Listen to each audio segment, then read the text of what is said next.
आज की वीडियो के माध्यम से हम देखेंगे पेडागॉजी के प्रीवियस ईयर क्वेश्चंस जो कि हमारे ईयर 2018 में आए हुए हैं।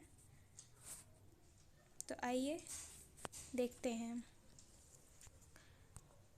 क्वेश्चन नंबर 1, बच्चे डैश को छोड़कर अन्य सभी के द्वारा लिंग भूमिकाएं ग्रहण करते हैं। क्या आंसर होगा? ऑप्शंस देखिए, सामाजिकरण, संस्कृति, ट्यूशन या मीडिया। तो इसका करेक्ट आंसर क्या होगा? Option number 3, tuition. मतलब कि बच्चे ट्यूशन को छोड़कर अन्य सभी द्वारा लिंग भूमिकाएं ग्रहण करते हैं। यानी कि ट्यूशन ही एक ऐसा माध्यम है जिसमें लिंग या जेंडर को लेकर कोई भी लेना देना नहीं है। अन्य सभी कारकों से लिंग का लेना देना होता है, पर ट्यूशन से कोई भी नहीं होता है। देखिए डिस्क्राइब भी किया हुआ है नेक्स्ट पेज में। लिंग की भूमिका उनके जैविक या कथित लिंग के आधार पर समाज में एक पुरुष या महिला की भूमिका को संदर्भित करते हैं। क्लियर? यह एक नकारात्मक धारणा है, ठीक है। यानी कि हमारा ये जो जेंडर की बात हम करते हैं, ये एक नेगेटिव एस्पेक्ट है। बच्चे मीडिया, सामाजिकरण, संस्कृति के माध्यम से लैंगिक भूमिकाएं प्राप्त करते हैं, न कि ट्यूशन द्वारा, ठीक है। तो आइए हम अपना नेक्स्ट क्वेश्चन देखते हैं। मानकीकृत परीक्षणों की आलोचनाओं में से एक यह है कि यानी कि मानकीकृत परीक्षणों मतलब जो स्टैंडर्ड्स एग्ज़ाम्स होते हैं। इंग्लिश वाले बच्चे साइड में इंग्लिश में भी क्वेश्चन दिया गया होता है, तो वो यहाँ से रेफ़र कर सकते हैं, ठीक है। देखिए कई बार हमको हिंदी में क्वेश्चन नहीं समझ में आता, तो हम इंग्लिश साइड भी देख सकते हैं कि रियल में जो टफ वर्ड्स हैं उनकी क्या मीनिंग है। मतलब स्टैंडर्डाइज्ड टेस्ट्स, ठीक है। तो जो स्टैंडर्डाइज्ड टेस्ट होते हैं उस मतलब उनके आलोचना यानी कि उनके जो मतलब ड्रॉबैक्स हैं एक तरीके से, उनमें से इसमें जो ऑप्शन दिए हैं क्या हो सकते हैं उसको हमें पॉइंट आउट करना है। देखिए, उनकी भाषा को समझना मुश्किल है, ठीक है।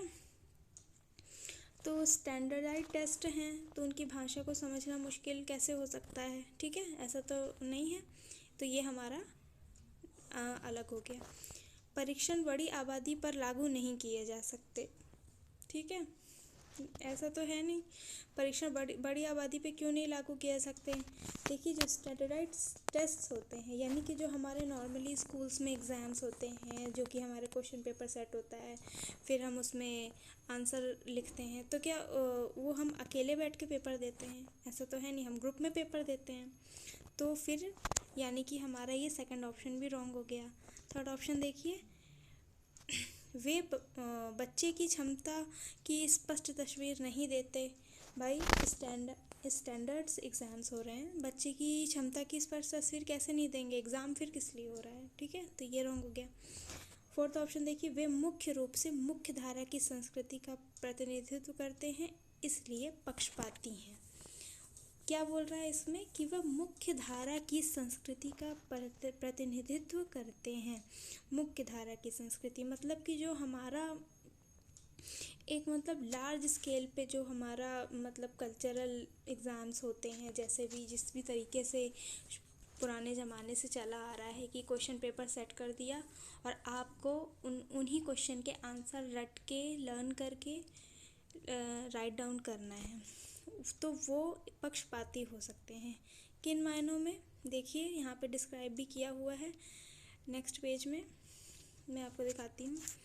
एक मानकीकृत परीक्षण एक ऐसी परीक्षा है जिसमें सभी छात्रों को एक ही समय में एक ही प्रश्न का उत्तर देने और एक सुसंगत तरीके से स्कोर करने की आवश्यकता होती है, ठीक है। ये लोग सिर्फ स्कोर्स पे ध्यान देते हैं, ठीक है। बच्चे की क्रिएटिविटी को मतलब दरकिनार कर दिया जाता है, जिससे उनके प्रदर्शन की तुलना करना संभव हो जाता है। यह परीक्षण बच्चे की आलोचनात्मक रचनात्मक सोच को विकसित करने में विफल रहते हैं। यानी कि बच्चा कितना क्रिएटिव है, वह कितना आगे सोच सकता है, या वह प्रैक्टिकल नॉलेज रखता है। उसको हो सकता है किसी एक बच्चे को याद करने में थोड़ी सी दिक्कत होती हो, लेकिन वो वैसे बहुत मतलब उसको कॉन्सेप्ट अच्छे क्लियर हैं, तो वो बच्चा तो नहीं लिख सकता है, या वो एट द मोमेंट चीज़ें भूल गया है पर उसको वैसे बहुत अच्छे से याद रहती हैं।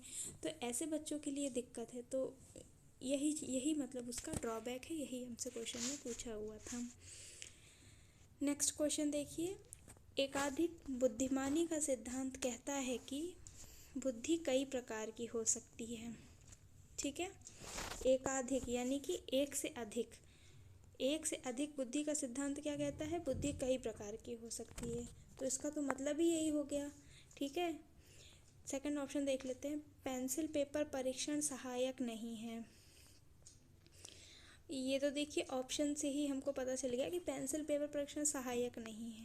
इसलिए देखिए आप ऑप्शंस देख के भी कई बार एलिमिनेट करने की कोशिश करिए। ठीक है, कि ये तो बात मतलब आप देख ही रहे हैं कि ये ऐसा बोलना मतलब कहाँ तक सही है, कहाँ तक उचित है कि पेंसिल पेपर परीक्षण सहायक ही नहीं है।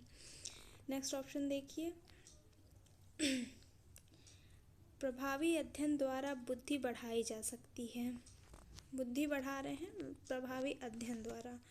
ठीक है, फोर्थ ऑप्शन कह रहे हैं बुद्धि तेज़ी से बढ़ाई जा सकती है। ठीक है, तो ये सारे ऑप्शंस को देखते हुए हमको जो बेस्ट सूटेड लगेगा वो है ऑप्शन नंबर 1। एकाधिक बुद्धि मतलब क्या है, बुद्धि कई प्रकार की हो सकती है। सिर्फ यही पूछा है कि एकाधिक बुद्धि का सिद्धांत क्या कहता है, तो हमारा ऑप्शन नंबर 1 करेक्ट हो जाएगा।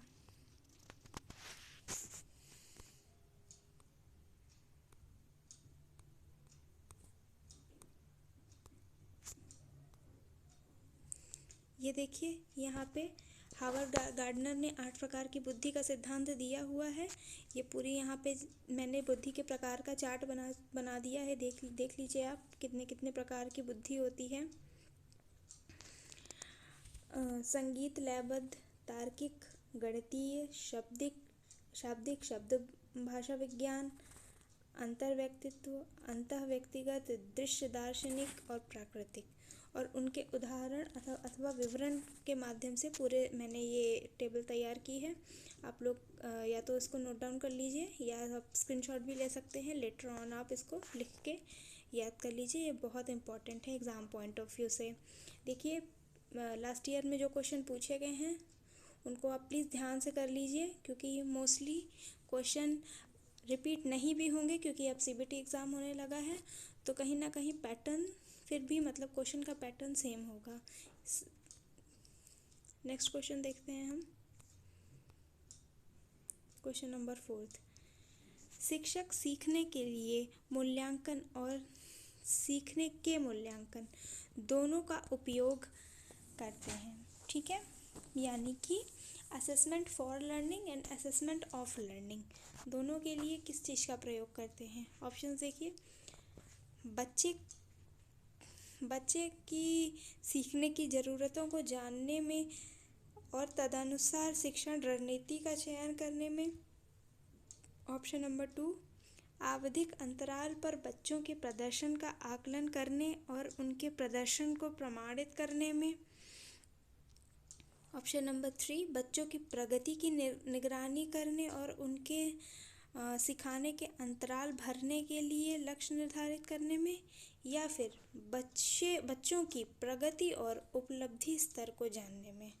ठीक है, तो मूल्यांकन का तो मतलब ही होता है प्रगति स्तर को, उपलब्धि स्तर को जानना। ठीक है, ना कि फिर ये सारी बातें जो इतने सारे डिटेल्स में बोली गई हैं। तो ऑप्शन नंबर 4 ही सही हो जाएगा। ठीक है,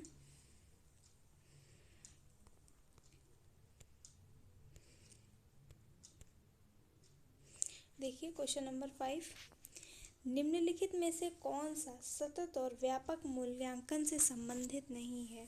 ठीक है, सतत और व्यापक मूल्यांकन मतलब सीसीई पैटर्न हमारा जो नया आया हुआ है उसी को सतत एवं व्यापक मूल्यांकन हिंदी में है, इंग्लिश में continuous and comprehensive education. Option number 1, यह शिक्षण अधिगम प्रक्रिया का एक अभिन्न अंग है। ऑप्शन नंबर 2, यह विभिन्न शिक्षा क्षेत्रों में बच्चे की उपलब्धि पर केंद्रित है। यह बच्चों को धीमे, खराब या बुद्धिमान रूप से चिन्हित करने में उपयोगी होता है। ऑप्शन नंबर 4, इसे भारत की शिक्षा का अधिकार अधिनियम द्वारा अनिवार्य किया गया है। ठीक है, तो देखिए प्रश्न में हमसे पूछा गया कौन सा संबंधित नहीं है। ठीक है, तो अभिन्न अंग है, अंग तो है ही। ठीक है, और यह विभिन्न शिक्षा क्षेत्रों में बच्चे की उपलब्धि पर केंद्रित है। हाँ, बच्चे की उपलब्धि के लिए ही मूल्यांकन हो रहा है। और भारत, ऑप्शन नंबर 4 में है भारत की शिक्षा के अधिकार अधिनियम द्वारा अनिवार्य किया गया है। हाँ, बिल्कुल किया गया है। लेकिन ऑप्शन नंबर 3 में हमारा क्या बोला गया है कि ये धीमे, खराब या बुद्धिमान को चिन्हित करने के लिए ये नहीं होगा। ठीक है, इसलिए हमारा ऑप्शन नंबर 3 करेक्ट हो जाएगा, क्योंकि नहीं से संबंधित पूछा गया है। तो हो गया। अब देखेंगे हमारा ये सतत एवं व्यापक मूल्यांकन होता क्या है, इसके बारे में हम थोड़ी सी जानकारी प्राप्त कर लें। देखिए, सामान्यतः CCE के रूप में जाना जाता है। CBSE द्वारा 2009 में शिक्षा के अधिकार अधिनियम के व्यवस्थापन के साथ मूल्यांकन के एक विद्यालय आधारित प्रणाली के रूप में पेश किया गया है। यह विद्यालयों के छात्रों के सर्वांगीण विकास यानी कि पूर्ण रूपीण विकास को संदर्भित करता है,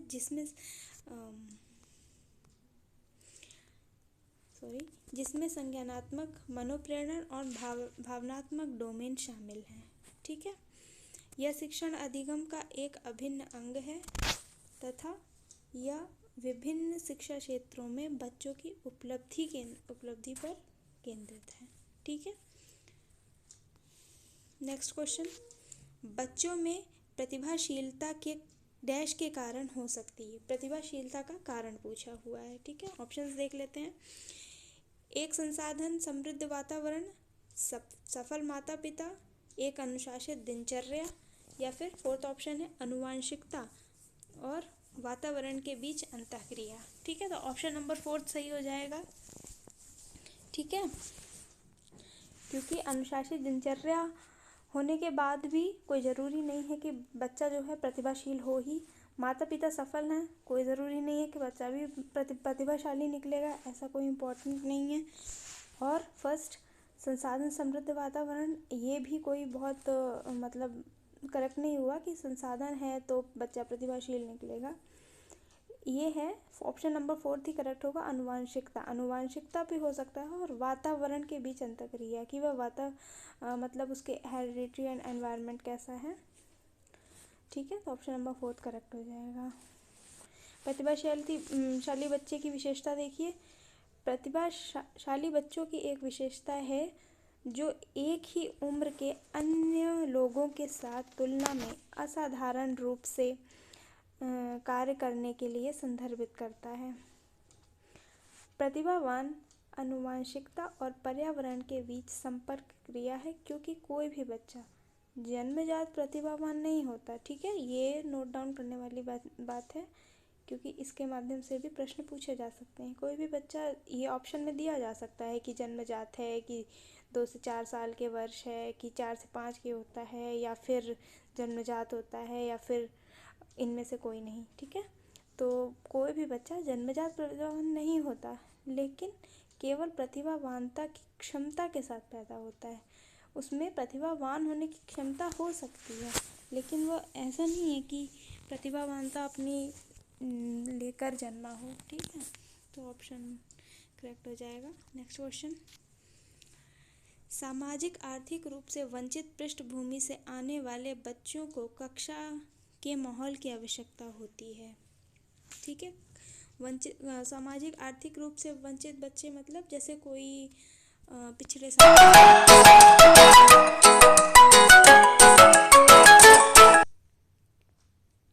कक्षा में सृजनात्मक और प्रतिभाशाली बच्चों के लिए आवश्यक हस्तक्षेप निर्भर करता है। ऑप्शन नंबर 1, उन्हें अतिरिक्त समय दिए जाने पर। ऑप्शन नंबर 2, उनके प्रति स्नेही होने के नाते पर। ऑप्शन नंबर 3, उन्हें अन्य बच्चों को पढ़ाने की जिम्मेदारी देने पर। या ऑप्शन नंबर 4, शिक्षक द्वारा अनुकूलित एवं प्रेरक निर्देशन तरीकों के उपयोग पर। ठीक है, कि प्रतिभाशाली बच्चों के में मतलब उनको कैसे ट्रीट करना चाहिए, उनको अतिरिक्त समय देने पर, स्नेही बर्ताव करने पर, उनको दूसरे बच्चों को पढ़ाने की जिम्मेदारी देकर, या अनुकूलित और प्रेरक निर्देशन के तरीकों पे। तो most appropriate answer is question option number 4। ठीक है, नेक्स्ट क्वेश्चन देखिए। अति संवेदनशील बच्चों को सीखने में मदद करने के लिए निम्नलिखित में से कौन सा तरीका उपयुक्त है। ठीक है, अति संवेदनशील बच्चे यानी कि जो ज़्यादा मतलब हाइपर हो जाते हैं, ठीक है, थोड़ी थोड़ी बातों पे, ये एक प्रकार का डिसऑर्डर होता है कि मतलब वो जल्दी से ही इमोशनल हो जाते हैं, जल्दी एग्रेसिव हो जाएंगे, ठीक है, जल्दी से खुश भी हो जाएंगे। तो देखते हैं ऑप्शंस क्या दिए हैं। अधिगम के वैकल्पिक तरीकों की पेशकश, ठीक है। ऑप्शन नंबर 2, उनके दैनिक कार्यक्रमों में शारीरिक गतिविधि का समावेश। ऑप्शन नंबर 3, बेचैन होने पर अक्सर उन्हें फटकार लगाना, ठीक है। ऑप्शन नंबर 4, एक कार्य को छोटे प्रबंधनीय खंडों में तोड़ना। तो हमसे पूछा कौन सा तरीका उपयुक्त नहीं है, ठीक है। तो ये फटकार लगाने वाला तो मतलब बिल्कुल गलत हो जाएगा ना, तो यही सही होगा। बाकी चीज़ें आप फिर भी कर सकते हैं, जैसे कि एक छोटे से कार्य को खंडों में तोड़ना यानी कि डिवाइड करना, ये तो हमने थ्योरी सेक्शन में पढ़ भी रखा है कि जो भी प्रॉब्लम है उसको आप विभिन्न पार्ट्स में डिवाइड कर लीजिए तो सॉल्व करना इजी हो जाता है, ठीक है। ऑप्शन नंबर 2, उनके दैनिक कार्यक्रम में शारीरिक गतिविधि समावेश करके, ये भी सही एक एक्टिविटी है। फर्स्ट में क्या बोला, अधिगम के वैकल्पिक तरीकों की पेशकश, ठीक है, ऑब्जेक्टिविटी रखना, अल्टरनेटिव वेज को ढूंढना, तो ऑप्शन नंबर 3 ही करेक्ट हो जाएगा। नेक्स्ट क्वेश्चन देखिए।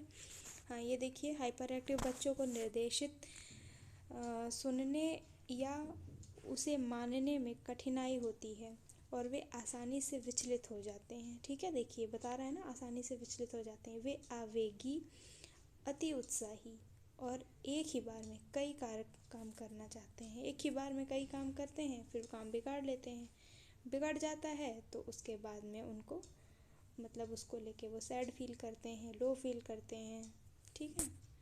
नेक्स्ट क्वेश्चन देखिए। अलग अलग सोच वाले पैटर्न उन बच्चों की पहचान है। मतलब अलग अलग सोच, जो बच्चे डिफरेंट तरीके से सोच सकते हैं, जैसे कि जो मतलब देखिए इंग्लिश में लिखा है डाइवर्जेंट थिंकिंग। डाइवर्जेंट थिंकिंग कैसे होती है, आप देखिए साइंस के बच्चे अच्छे से वो कर पाएंगे। हमारे 2 प्रकार के मिरर होते हैं, कन्वर्जिंग मिरर और डाइवर्जिंग मिरर। डाइवर्जिंग मिरर कैसा होता है बताइए, डाइवर्जिंग मिरर कैसा होता है। एक तो होता है कन्वर्जिंग जो कि हमारे सारे रेस को एक साइड में कन्वर्ज कर देता है, यानी कि वो एक पॉइंट पे आधारित होता है। और वहीं दूसरी तरफ जो हमारा डाइवर्जिंग होता है वो क्या करता है, वो सारे को डाइवर्स कर देता है, सारे रेस को। तो हमको क्या करना है, डाइवर्ज करना है। क्यों, सोच को डाइवर्ज करना है ताकि वो अलग अलग तरीके से सोच सके, ठीक है। सिर्फ एक ही पॉइंट पे सोचना सही नहीं है। हर प्रॉब्लम को सॉल्व करने के विभिन्न क्या तरीके हो सकते हैं, इसलिए डाइवर्जेंट थिंकिंग को प्रमोट किया गया है, ठीक है। तो अलग अलग सोच पैटर्न उन बच्चों की पहचान करते हैं जो कि क्या है, डिसलेक्सिक हैं, यानी कि डिसलेक्सिया मतलब जिनको रीडिंग में प्रॉब्लम होती है, या फिर जो सृजनात्मक है यानी कि जो क्रिएटिव है। हाँ, क्रिएटिव बच्चे की तो ये पहचान है कि वो डाइवर्जेंट थिंकिंग रखता है। जो कि प्रत्याशी हैं, ठीक है, ये भी गलत हो जाएगा। जो कि विकलांग है, विकलांग बच्चे तो डाइवर्जेंट थिंकिंग नहीं रख पाएगा, तो ऑप्शन नंबर 2 करेक्ट हो जाएगा। नेक्स्ट क्वेश्चन, निम्नलिखित में से कौन सा शिक्षक द्वारा कक्षा में बच्चों के लिए समस्या हल करने के तरीकों का वर्णन नहीं करता है, ठीक है, नहीं को अंडरलाइन कर ले। ऑप्शन नंबर 1, कुछ हल करते समय गलतियों के करने के प्रति ईमानदार रहना, ठीक है। ऑप्शन नंबर 2, सोच विचार परीक्षण और विभिन्न उत्तरों जैसे शब्दावली का प्रयोग करना। ऑप्शन नंबर 3, अभिसरण उत्तरों वाले प्रश्न पूछना। अभिसरण मतलब वही कन्वर्जेंट वाला गलत था आपका। और ऑप्शन नंबर 4, किसी विशेष समस्या को हल करने के बारे में अपनी विचार प्रक्रियाओं पर चर्चा करना। ठीक है, तो इसमें हमारा कौन सा ऑप्शन सही हो जाएगा? इसमें बोला है कौन सा शिक्षक द्वारा कक्षा में बच्चों के लिए समस्या हल करने के प्रदर्शन को तरीके को नहीं करता है। ठीक है, गलतियां ढूंढने के प्रति ईमानदार रहना, ठीक है, एक प्रकार से सोच विचार परीक्षण और विभिन्न उत्तरों द्वारा जैसी शब्दावली का प्रयोग करना, ये भी सही है। अभिसरण और उत्तर, देखिए कन्वर्जेंट थिंकिंग नहीं रखनी है, बच्चे को हमको ऑलवेज डाइवर्जेंट रखना है। ठीक है, तो ऑप्शन नंबर सी ही सही हो जाएगा। क्वेश्चन नंबर 12, निम्नलिखित में से कौन सा एक संवेग है, कौन सा एक इमोशन है? डर, ध्यान, उत्तेजना या स्मृति? ठीक है, तो ऑप्शन नंबर फर्स्ट सही हो जाएगा, डर। डर एक प्रकार का इमोशन है। खुश रहना, दुखी होना, गुस्सा होना, ये सारे क्या हैं? संवेग हैं, इमोशंस है। तो डर भी एक प्रकार का इमोशन है। बाकी ध्यान, उत्तेजना, स्मृति ये इमोशंस नहीं है। ठीक है, तो ये हमारा ऑप्शन नंबर फर्स्ट सही हो जाएगा। नेक्स्ट क्वेश्चन, एक 3 साल का बच्चा बताता है कि दूध बूथ पर एक मशीन द्वारा दूध का उत्पादन होता है।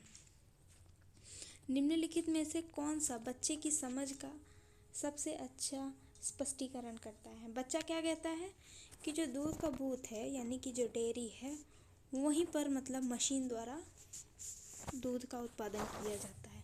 मतलब कि बच्चा बहुत छोटा है ना, तो उसको नॉलेज नहीं है कि गाय भैंस बकरी ये सब दूध देती हैं।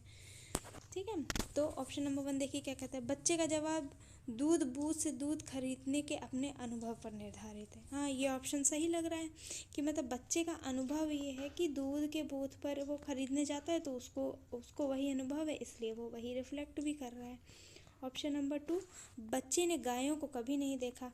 ये देखिए, ये ऑप्शन हमारा इसलिए रॉन्ग होगा क्योंकि अगर बच्चे ने कभी गाय को देखा भी है पर उसको ये नॉलेज तो नहीं हो पाई ना कि यही गाय है और यही गाय दूध देती है। ठीक है, तो इसलिए उसका ये नहीं दर्शाता है, ये बात यह नहीं दर्शाती है कि उस बच्चे ने कभी गाय को ही नहीं देखा होगा। ऑप्शन नंबर 3, बच्चे का परिवार बच्चे को प्रेरक वातावरण नहीं प्रदान करता। ठीक है, ऐसा नहीं है क्योंकि बच्चा छोटा है, सभी बच्चे बचपन में ऐसे ही बातें करते हैं, तो ये ऑप्शन भी रॉन्ग हो जाएगा।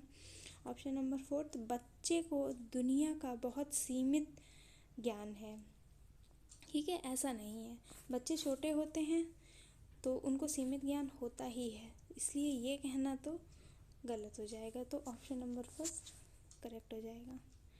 नेक्स्ट क्वेश्चन, निम्नलिखित में से कौन सा शिक्षक की भूमिका का सबसे अच्छा वर्णन करता है? फर्स्ट ऑप्शन, एक शिक्षक को निर्धारित पाठ्य पुस्तक का पालन करना चाहिए। ऑप्शन नंबर 2, पाठ्यक्रम को समय पर पूरा करने के साथ दोहराने के लिए पर्याप्त समय देना महत्वपूर्ण है। ऑप्शन नंबर 3, आराम के लिए जगह बनाना जहां बच्चे संवाद और पूछताछ के माध्यम से सीखते हैं। ठीक है, या फिर ऑप्शन नंबर 4, कक्षा में शिक्षक की सबसे बड़ी भूमिका अनुशासन बनाए रखना है।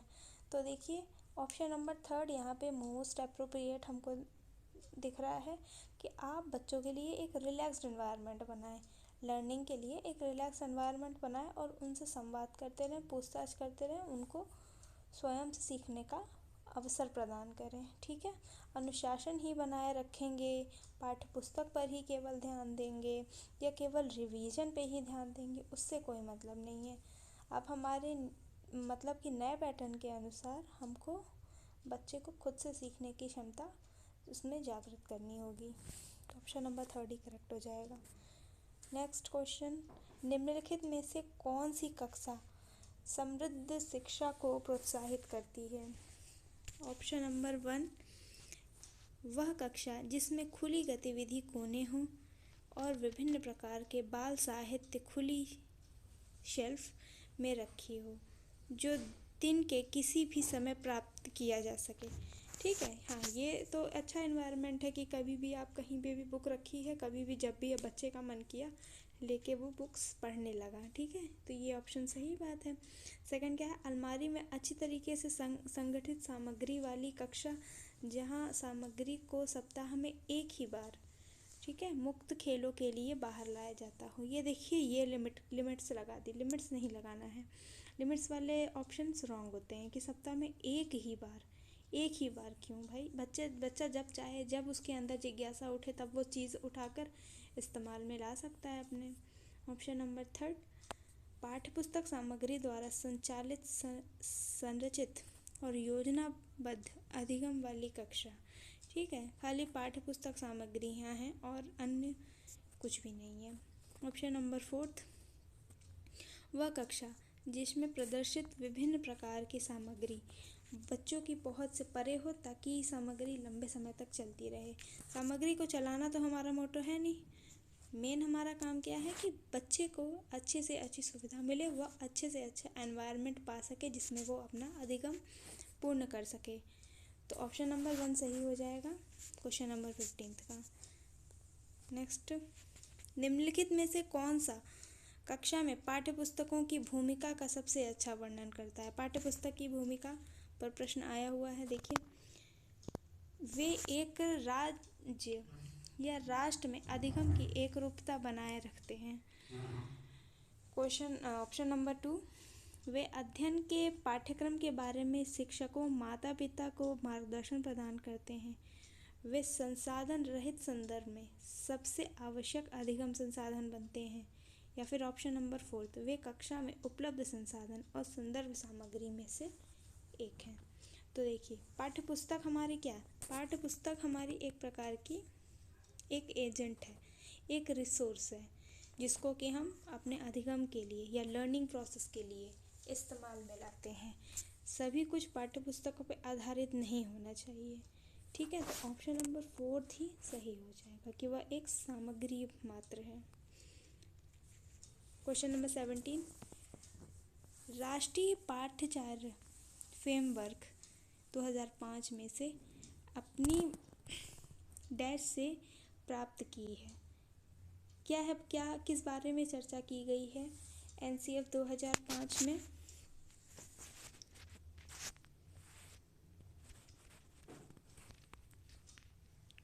तो ऑप्शन है व्यवहारवाद, रचनावाद, संज्ञात्मक सिद्धांत या मानवतावाद।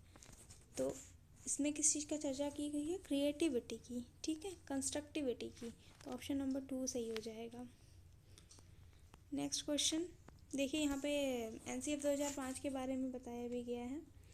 एनसीएफ 2005 बताता है कि ज्ञान का सृजन, ठीक है, देखिए, एक विकसित प्रक्रिया है और शिक्षार्थी अपने पूर्व अनुभवों को सक्रिय रूप से भाग लेते हुए उनका उपयोग नए ज्ञान के सृजन में करता है।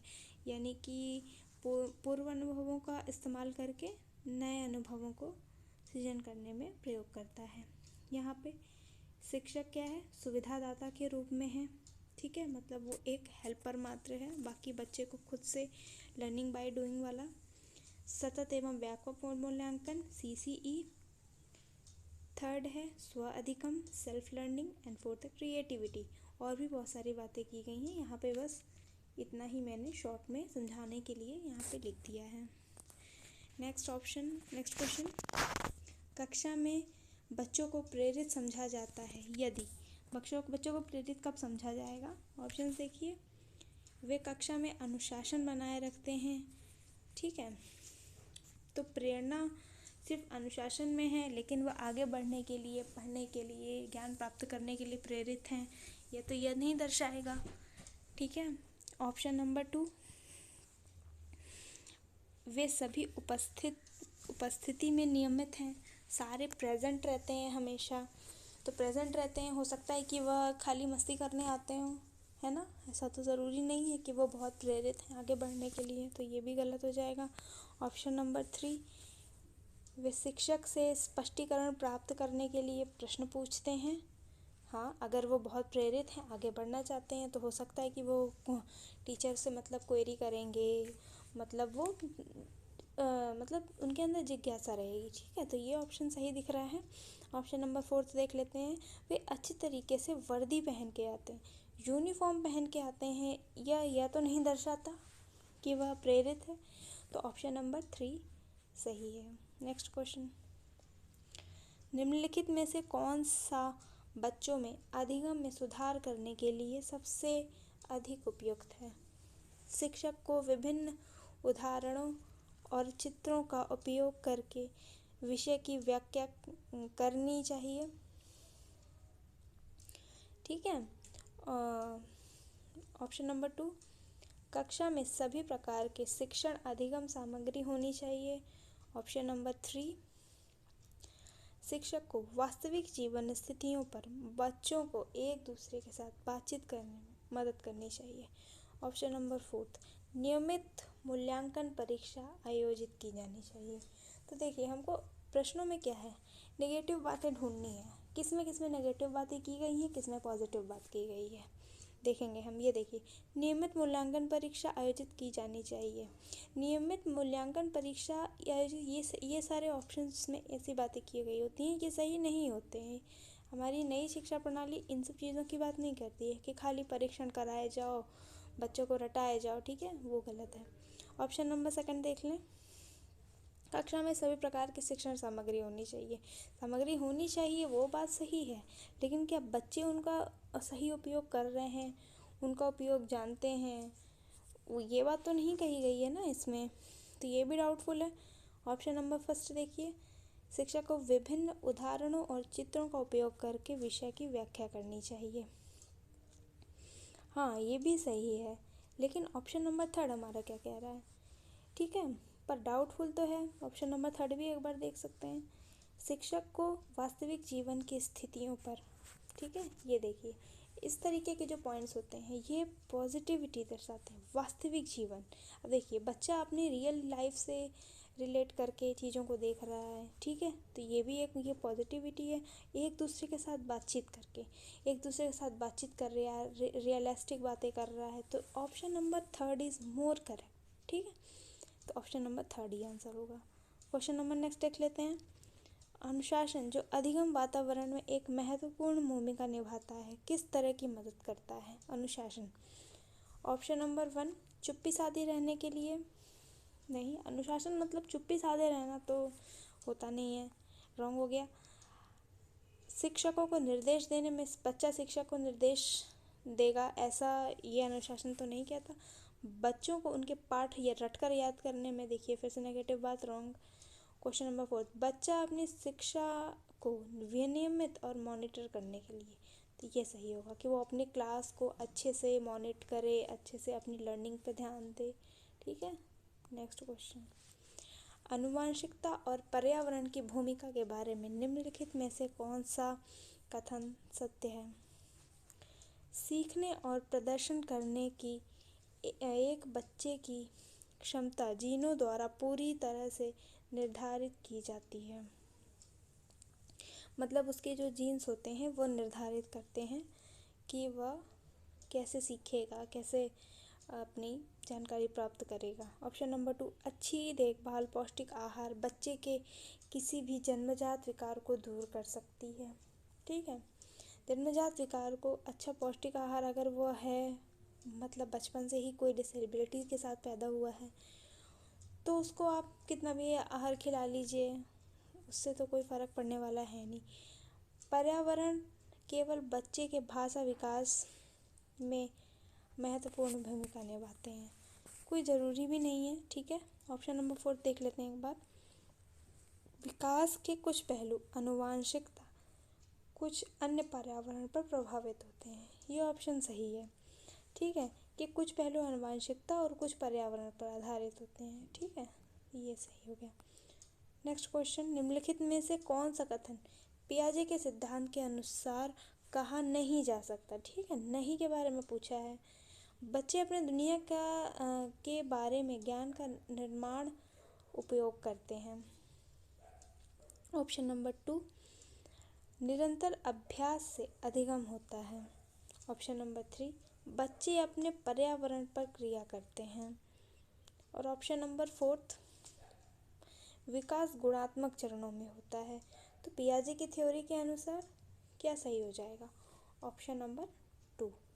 ठीक है, क्वेश्चन नंबर 23 देख लेते हैं, निम्नलिखित में से कौन सी पूर्व संक्रियात्मक विचार की एक सीमा नहीं है, हमसे नहीं है ये पूछा है। ठीक है, तो इसके लिए भी प्याजे की थ्योरी देख रहे हैं आप कितनी इंपॉर्टेंट है। 2 क्वेश्चन बैक टू बैक दिए हुए हैं। ऑप्शन नंबर 1, प्रतीकात्मक विचार का विकास, अहम मान्यता, अनुक्रमणिकता या ध्यान केंद्रित करने की प्रवृत्ति। तो हमारा सही आंसर क्या हो जाएगा? प्रतीकात्मक विचार का विकास, ये ऑप्शन हमारा सही हो जाएगा। ठीक है, यानी कि सिंबॉलिक थॉट्स रखना पूर्व संक्रियात्मक अवस्था में। देखिए, पूर्व संक्रियात्मक सोच क्या होती है? तार्किक नियमों के बिना, मतलब पूर्व संक्रियात्मक में क्योंकि बच्चा थोड़ा छोटा होता है तो उसमें तार्किक बुद्धि नहीं होती है कि वो किसी भी बात के तर्कों पर विचार कर सके, कि बिना सोचता है वो। अच्छा, प्रतीकात्मक विचार होते क्या हैं? ऐसी सोच जिसमें वस्तुओं, व्यक्तियों, घटनाओं का प्रतिनिधित्व करने के लिए तरीकों, अंकों, छवियों का प्रयोग किया जाता है। ठीक है, वो किसी माध्यम से उस बच्चे को बताना पड़ता है कि देखो ऐसा होगा तो ऐसा हो जाएगा, इसलिए आपको ऐसा नहीं करना है। ठीक है, नेक्स्ट क्वेश्चन देखिए। डैश के अलावा निम्नलिखित कारणों से खेल युवा बच्चों के विकास में एक महत्वपूर्ण भूमिका निभाता है। ऑप्शन नंबर 1, यह उनकी इंद्रियों को उत्तेजित करता है। ऑप्शन नंबर 2, यह समय बिताने का सुखद तरीका है। ऑप्शन नंबर 3, वे नए कौशल हासिल करता है और सीखता है कि उन्हें कब प्रयोग किया जाए। या फिर ऑप्शन नंबर 4, वे अपने शरीर की निपुणता प्राप्त करता है। देखिए, बातें तो चारों सही हैं। इंद्रियों को उत्तेजित करता है, ये भी कहीं गलत बात नहीं है, सही बात है। समय बिताने का भी अच्छा तरीका है, शरीर को भी निपुणता प्राप्त करता है, बिल्कुल सही बात है। लेकिन हमको एक ही ऑप्शन लगाना है, तो जो मोस्ट अप्रोप्रिएट है हम उसको लगाएंगे। थर्ड ऑप्शन बिल्कुल सही है, वे नए कौशल हासिल करता है, सीखता है कि उन्हें कब प्रयोग किया जाए। ठीक है, तो आप ये थोड़ा सा जानने की कोशिश करिए कि मोस्ट अप्रोप्रिएट जो लगे, सारे ऑप्शन को बहुत ध्यान से पढ़िए, फिर ही उनमें से एक लगाइए। नेक्स्ट क्वेश्चन, निम्नलिखित में से कौन सा प्रश्न बच्चों को गंभीर रूप से सोचने के लिए आमंत्रित करता है? ऑप्शन नंबर 1, सही जवाब क्या है? क्या आप इस तरह की स्थिति के बारे में सोच सकते हैं? ठीक है, ये तो सीधी सीधी बात हो गई कि सही जवाब क्या है। तो बच्चा सीधे जो उसको आता होगा तो वो बता पाएगा, नहीं आता होगा तो वो नहीं बता पाएगा। ऑप्शन नंबर 2, क्या आप ऐसी स्थिति के बारे में सोच सकते हैं? मतलब जो भी उसको सिचुएशन दी गई है उससे बस ये पूछा जाएगा कि आप इस चीज़ के बारे में कभी सोच सकते थे। तो अगर वो सोच सकता होगा तो वो बोलेगा हाँ हाँ मैं सोच सकता था। ठीक है, नहीं सोच सकता है तो वो नो में जवाब देगा। ठीक है, यानी कि उसके अंदर कोई भी स्किल्स की बात तो यहाँ हुई ही नहीं। थर्ड ऑप्शन क्या है? विभिन्न तरीक़ों से हम इसे कैसे हल कर सकते हैं। हाँ, देखिए ये ऑप्शन सही होगा कि हम मतलब कैसे किन किन तरीक़ों से सॉल्व करने। तो बच्चा इसमें क्या करेगा, ये उसकी डाइवर्जेंट थिंकिंग हो गई, वो कई तरीके को सोचेगा कि यार ऐसे भी किया जा सकता है। दूसरा बच्चा सोचेगा हाँ हाँ इसको ऐसे भी कर सकते थे, इसका तो यार ये भी आंसर हो सकता था, वो भी हो सकता था। तो ये ऑप्शन सही होगा। क्या आप इसका उत्तर जानते हैं, ऐसा पूछना तो वो तो बोलेगा कि हाँ जानते हैं, अगर वो जानता होगा तो, या तो वो बोलेगा कि हम नहीं जानते। तो ऑप्शन नंबर 3 मोस्ट करेक्ट हो जाएगा। नेक्स्ट क्वेश्चन, निम्नलिखित में से कौन सा विकल्प प्रगतिशील शिक्षा का सबसे अच्छा वर्णन करता है? थीमेटिक इकाइयाँ, नियमित इकाई परीक्षण, रैंकिंग। क्वेश्चन नंबर 2, व्यक्तिगत अधिगम, समूह क्षमता समूह बनाना, छात्रों की लेबलिंग, परियोजना वृद्धि, क्षमता समूह बनाना, रैंकिंग, करके सीखना, परियोजना विधि, सहयोग से सीखना। तो देखिए हमारा क्या सबसे सही होगा कि करके सीखना पर ही जोर दिया गया है। करके सीखना अपने से करेगा, लर्निंग बाय डूइंग। परियोजना वृद्धि यानी कि ह्यूरिस्टिक मेथड, ये भी सही है। सहयोग करके, एक दूसरे का सहयोग करके सीखेंगे तो उनमें सामाजिकता का भी विकास होगा। ठीक है, तो option number 4 is correct. Next question, प्रगतिशील शिक्षा के बारे में निम्नलिखित में से कौन सा कथन बताता है शिक्षा स्वयं ही जीवन है? ऑप्शन नंबर 1, स्कूलों की आवश्यकता नहीं है, बच्चे अपने जीवन के अनुभवों से सीखते हैं। ठीक है, शिक्षा स्वयं ही जीवन है। स्कूलों की आवश्यकता नहीं है, तो ये पहले ही रॉन्ग हो गया। ठीक है, स्कूलों की आवश्यकता नहीं है, रॉन्ग हो गया। सेकंड ऑप्शन, स्कूलों में शिक्षा सामाजिक और प्राकृतिक दुनिया को प्रतिबिंबित करें। ठीक है, ये कहीं ना कहीं सही है। नेक्स्ट भी देख लेते हैं, जीवन सच्चा शिक्षक है और स्कूल शिक्षा को यथासंभव लंबे समय तक जारी करना चाहिए। देखिए, ये ऐसा तो नहीं है कि लंबे समय तक जारी कर लो, कुछ आपको उससे आउटपुट भी तो प्राप्त होना चाहिए। तो ऐसा नहीं है कि लंबे समय तक जारी रखना ही हमारा उद्देश्य नहीं है, इसलिए ऑप्शन नंबर 2 मोर करेक्ट हो जाएगा। सो 27 का क्वेश्चन नंबर 2 करेक्ट है। क्वेश्चन नंबर 28, कोलबर्ग के सिद्धांत के योगदान के रूप में निम्नलिखित में से किसे माना जा सकता है? इस सिद्धांत में विस्तृत परीक्षण प्रक्रियाएं हैं या नैतिक तर्क और कार्रवाई के बीच में एक स्पष्ट संबंध स्थापित करता है। उनका विश्वास है कि बच्चे नैतिक दार्शनिक हैं, या फिर उनके सिद्धांत ने संज्ञानात्मक परिपक्वता और नैतिक परिपक्वता के बीच एक सहयोग का समर्थन किया है। कौन सा सही होगा? तो कोलबर्ग के सिद्धांत के अनुसार अगर हम देखें, ऑप्शन नंबर 4 सही हो जाएगा। ठीक है, कोलबर्ग की थ्योरी भी काफ़ी ज़्यादा इम्पोर्टेंट है। कोलबर्ग, पियाजे, थॉर्नडाइक, ये सब बहुत इम्पोर्टेंट टॉपिक हैं। देखिए, यहाँ पे डिस्क्राइब किया गया, कोलबर्ग के नैतिक विकास के सिद्धांत का सीधा संबंध पियाजे के संज्ञानात्मक विकास से है। किसी भी व्यक्ति के परिपक्वता स्तर को संज्ञानात्मक और नैतिक मान्यताओं को जोड़ता है। जैसे जैसे व्यक्ति अधिक परिपक्व होता है, वह स्वयं की विचार प्रक्रिया विकसित करता है। ठीक है, परिपक्व होता है तभी तो वो अपनी विचार प्रक्रिया विकसित करेगा और सही गलत समझने में अंतर करने की क्षमता भी डेवलप होती है। ठीक है, नेक्स्ट क्वेश्चन देखिए, निकटवर्ती विकास क्षेत्र यानी कि ZPD के बारे में पूछ लिया है, यानी कि जोन ऑफ प्रॉक्सिमल डेवलपमेंट। ठीक है, देखिए क्या होगा इसका आंसर। ऑप्शंस पढ़ते हैं, या उस विकासात्मक चरण को जब बच्चा सीखने की पूरी जिम्मेदारी लेता है, या फिर एक संदर्भ को जिसमें बच्चे सहयोग के सही स्तर के साथ कोई कार्य लगभग स्वयं कर लेते हैं। ठीक है, या फिर ऑप्शन नंबर 3, उस सीखने के बिंदु को जब सहयोग वापस लिया जा सकता है, या फिर ऑप्शन नंबर 4, उस चरण को जब अधिकतम विकास संभव हो। तो ZPD हमारा होता क्या है? Zone of proximal development. उस स्टेज को जब बच्चा किसी की हेल्प से पहले सीख रहा है, फिर एक वो उस स्टेज पे आ जाता है जब वह उसको सिखाने वाले की मदद की ज़रूरत नहीं है, अब वो स्वयं ही उस समस्या का हल ढूंढ सकता है। तो उनके बीच का जो गैप होता है, उनके बीच का जो अंतर होता है, उसी को हम कहते हैं जोन ऑफ प्रॉक्सिमल डेवलपमेंट। तो ऑप्शन नंबर 2 ज़्यादा अप्रोप्रिएट है।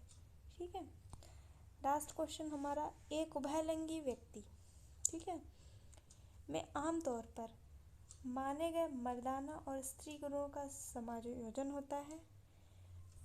वे दृढ़ में अहंकारी होने की आदत है। समाज में प्रचलित रूढ़िवादी लिंग भूमिकाओं का पालन करना है, या स्त्री लक्षणों वाले पुरुष को संदर्भित करता है। उभयलिंगी व्यक्ति, ठीक है, ऑप्शन नंबर 3 करेक्ट हो जाएगा कि वह में दोनों के गुण पाए जाते हैं। ठीक है, तो ये थे हमारे 30 क्वेश्चन जो कि हमारे पेडागोजी में आए थे। देखिए फ्रेंड्स, अगर आप प्रीवियस ईयर क्वेश्चंस भी कर लेंगे तो लास्ट मोमेंट पे प्रीवियस ईयर क्वेश्चन करना बहुत इम्पोर्टेंट है। अगर आप इतना भी पढ़ लेंगे ना, तो आपके काफ़ी अच्छे मार्क्स आ सकते हैं। कम से कम 25, अगर आपने बहुत अच्छी तैयारी नहीं भी की है तो आपके 30 में से 25 अंक तो कहीं पे गए ही नहीं हैं। ठीक है, तो आप प्लीज़ प्रीवियस ईयर क्वेश्चंस ज़रूर करिए, वो आपको बहुत फ़ायदा करेंगे। ठीक है, तो फिर मिलते हैं अगले वीडियो में।